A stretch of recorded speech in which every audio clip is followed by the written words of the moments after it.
Greetings everyone. In this video I'm going to show you how I saved a bunch of money by removing the T56 transmission from my LT1 Trans Am in order to do my own transmission rebuild. My first task was to get the car pretty high in the air. Originally I had planned to use my high lift jack with some 6-ton jack stands. But I decided to invest in a pair of quick jacks, making the job that much easier and, in my opinion, just a little bit safer. The main goal was to get enough vertical space underneath for my trans jack with the transmission on top of it, but also not so high that my transmission jack couldn't reach. I didn't get an exact measurement on the lifted height here, but the quick jacks with the blocks are approximately 20 inches tall when extended, if that helps. With the car secured safely in the air, the first thing I did was drain the fluid from the transmission so that I wouldn't have a huge mess on my floor later on when I removed the drive shaft. Then I went about removing the slave cylinder from the passenger side of the bell housing. There are just 2 nuts holding it in place, and once those were removed, the cylinder came right out. And rather than just leaving it to dangle from the hydraulic line, I did my best to find a place that I could tuck it safely out of the way. Then I slid the little spacer here off of the studs, and that gave me access to disengage the clutch fork.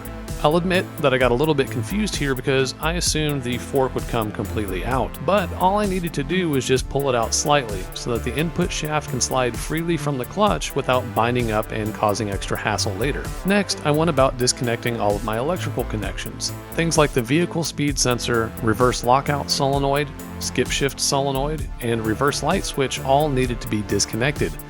I did my best to make sure every connection was loose so that I wouldn't be tearing up my wiring harness later.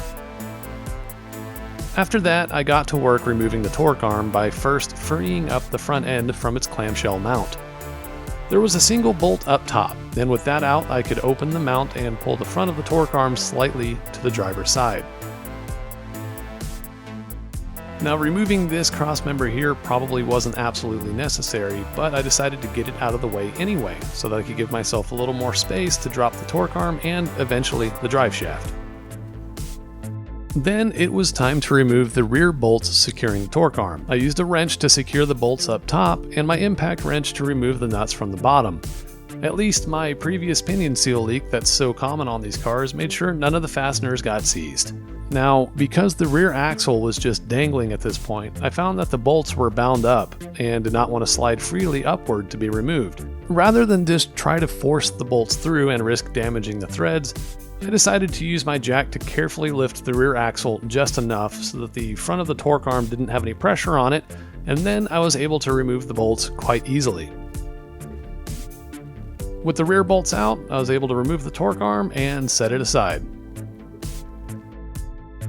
Next came removing the drive shaft, starting with the 4 bolts that secure the U-joints to the pinion yoke.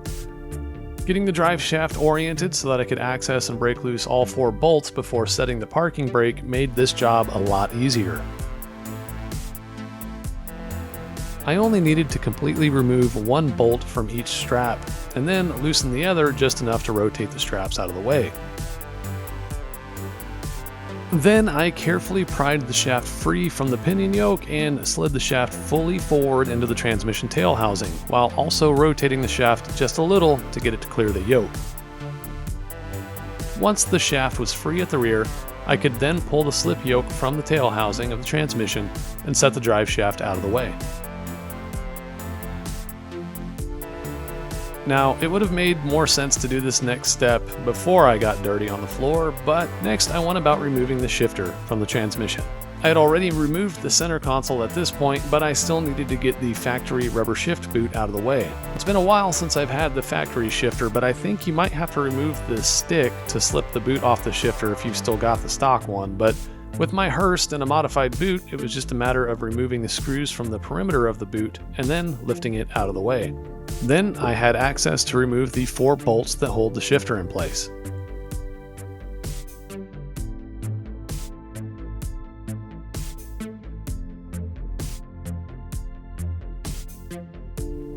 It took a little gentle prying to break the bond from the RTV sealant, but once free I could set the shifter aside and get back under the car to remove the transmission crossmember.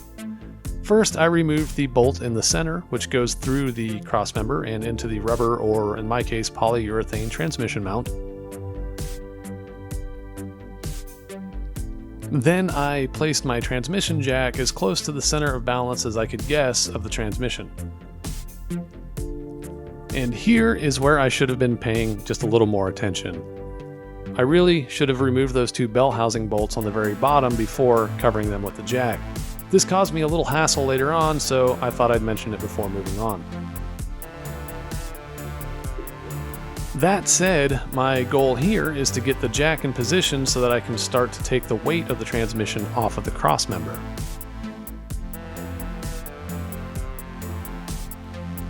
With the jack now supporting the weight of the transmission, it was safe for me to remove the 4 crossmember bolts, 2 on each side.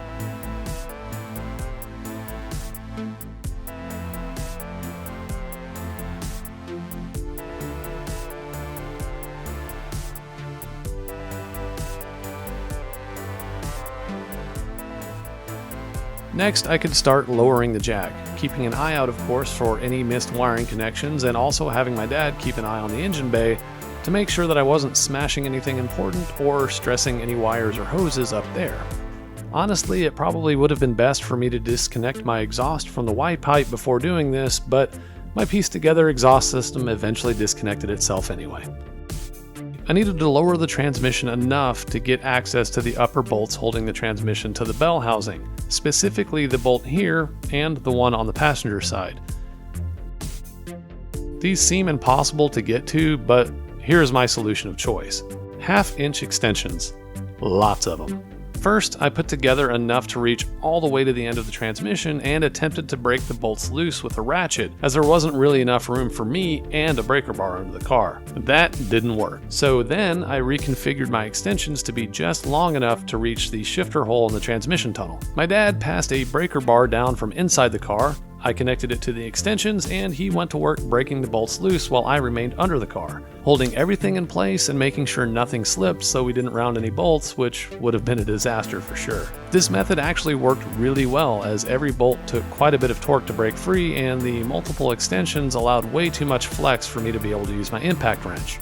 Once all 8 bolts were out and the transmission strapped securely to the jack, of course, sliding the transmission free from the bell housing was an easy task.